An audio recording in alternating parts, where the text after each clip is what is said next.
नमस्कार, स्वागत है आपका मगरा न्यूज पर। आज की ताजा खबरों की इस अपडेट में बात करेंगे देश भर की तमाम बड़ी और काम की खबरों के साथ ही सरकार की ओर से आज लिए गए कुछ महत्वपूर्ण फैसलों जारी किए गए कुछ नए नियमों की। तो बुलेटिन शुरुआत करते हैं पहली खबर से। तो यूपीआई पेमेंट पर सरकार का नया प्लान, अब विदेशी ऐप को टक्कर देने आ रही है नई ऐप्स।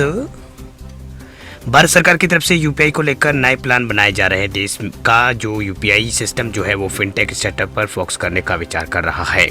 वही पिछले कुछ सालों में बहुत सारे ऐप्स की भारत में एंट्री हुई है। अब यूपीआई इकोसिस्टम को एक नई दिशा देने पर जोर दिया जा रहा है। आज जो है एक रिपोर्ट जो है उसमें दावा किया गया है कि national payment corporation of India जो है एनपीसीआई, उसने क्रेडिट, फ्लिपकार्ट और फोन पे और अमेजोन जैसी जो यहाँ पर ऐप है उनके एग्जीक्यूटिव से मिलने वाला प्लान जो है वो बनाया है। अभी देश में गूगल पे और फोन पे ऐप का एक तरफा राज यहाँ पर रहा है, लेकिन अब फोकस इन ऐप्स पर शिफ्ट यहाँ पर करने का विचार किया जा रहा है। जैसे अनेक कंपनियों का भी देश के मार्केट में शेयर बढ़ाने का विचार जो है वो यहाँ पर कर रही है। यानी अनेक कंपनियां देश में मार्केट शेयर बढ़ाने का विचार कर रही है। गूगल और फोन पे का करीब 86% मार्केट शेयर है, यानी ज़्यादातर यूजर्स इन्हीं ऐप्स को यूज यहाँ पर करते हैं। जबकि पेटीएम का मार्केट शेयर भी अचानक कम हुआ है। 2023 के अंत तक पेटीएम का मार्केट जो है वो 13% था, अब ये कम होकर 9.1 हो गया है। हालांकि इससे पीछे कई वजह यहाँ पर आरबीआई के फैसले भी है, लेकिन एनपीसीआई चाहता है कि इन ऐप्स का शेयर भी जो ऐसे ही मार्केट में जो है बढ़ना चाहिए। वही एनपीसीआई की जो रिपोर्ट आई है उसके मुताबिक एनपीसीआई जो है उनकी तरफ से विचार किया जा रहा है कि आखिर अन्य कंपनियों का मार्केट में कैसे शेयर बढ़ा, जो कंपनियां जो है बढ़ा सकती है, इसके लिए उन्हें छूट भी यहाँ पर दी जा सकती है। इसकी मदद से वह ये यूजर्स अन्य यूजर्स को भी यहाँ पर दे सकती है। इससे यूजर्स का रुझान जो है उसमें यहाँ पर ज़्यादा होगा। हालांकि अभी देखना ये होगा कि आखिर ये ऐप्स कैसे यूपीआई पेमेंट को बढ़ावा देती है और यूजर्स को अपने साथ कैसे जोड़ती है।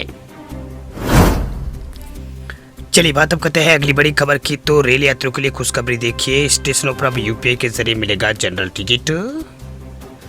रेल यात्रियों के लिए बहुत ही अच्छी खबर सामने आई। दरअसल रेल यात्रियों को अब जनरल टिकट की पेमेंट के लिए जो अब क्यूआर कोड को मंजूरी यहाँ पर दे दी है, यानी अब यूपीआई जो है यूपीआई के माध्यम से लोग जो है अब जनरल टिकट भी जो है वो खरीद सकेंगे। रेलवे की ओर से ये जानकारी जो है वो सामने आई है कि जनरल टिकट के लिए लोग जो है क्यूआर कोड को स्कैन करके जो है अपना जो पेमेंट वगैरह जो है वो यहाँ पर आसानी से कर पाएंगे। रेल यात्रियों के लिए जो है नया नियम जो है वो आ चुका है। अब जो है जनरल टिकट के लिए क्यूआर कोड का इस्तेमाल किया जा सकता है। वही नया नियम जो है 1 तारीख से लागू हो चुका है। रेलवे स्टेशन पर पैसेंजर्स की लंबी भीड़ से निजात दिलाने और डिजिटल इंडिया की तरफ से एक और कदम बढ़ाते हुए रेलवे ने फैसला किया है कि अब से स्टेशनों पर जो स्टेशन जो है उनके ऊपर अनारक्षित टिकटों की काउंटर पर भी जो है ऑनलाइन टिकट की सुविधा मिलेगी। ये सर्विस लोगों के लिए जो है वो शुरू हो चुकी है। रेलवे की इस नई सर्विस से लोग जो है वो रेलवे स्टेशन पर मौजूद काउंटर पर क्यूआर कोड के जरिए जो है वो पेमेंट कर सकेंगे। इसमें पेमेंट गूगल पे, फोन पे जैसी प्रमुख यूपीआई ऐप के माध्यम से जो है वो किया जा सकता है।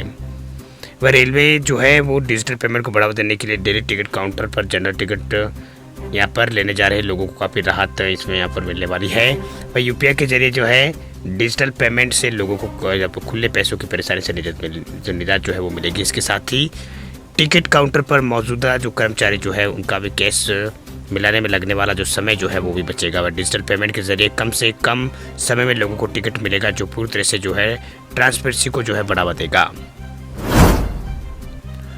बात अब करते हैं अगली बड़ी खबर की। तो अब नेस्ले की बढ़ने वाली है परेशानी, सरकार ने एफएसएसआई को दिया है ये आदेश, स्टॉक में दिखा है एक्शन। नेस्ले जो है उसकी जो है परेशानियां बढ़ने वाली है। दरअसल केंद्रीय उपभोक्ता संरक्षण प्राधिकरण जो है सीसीपीए, उसने भारतीय खाद्य सुरक्षा एवं मानक प्राधिकरण एफएसएसआई को नेस्ले इंडिया को कम विकसित देशों में अधिक चीनी वाले शिशु उत्पाद बेचने की रिपोर्ट पर गौर करने को कहा है। वह स्वेच और गैर संगठन जो है एनजीओ, पब्लिक आई और इंटरनेशनल बेबी फूड नेटवर्क में अपनी एक रिपोर्ट जो है उसमें दावा किया गया कि नेस्ले जो है उसने यूरोप के अपने बाजार की तुलना में भारत सहित कम विकसित दक्षिण एशियाई देशों और अफ्रीकी और लैटिन अमेरिका जैसे देशों में अधिक चीनी वाले शिशु उत्पाद बेचे हैं। वह उपभोक्ता मामलों के सचिव और केंद्रीय उपभोक्ता संरक्षण प्राधिकरण की जो प्रमुख जो है निधि खरे, उन्होंने कहा है कि हमने एफएसएसआई को नेस्ले के शिशु उत्पाद पर आई रिपोर्ट का संज्ञान लेने को कहा है।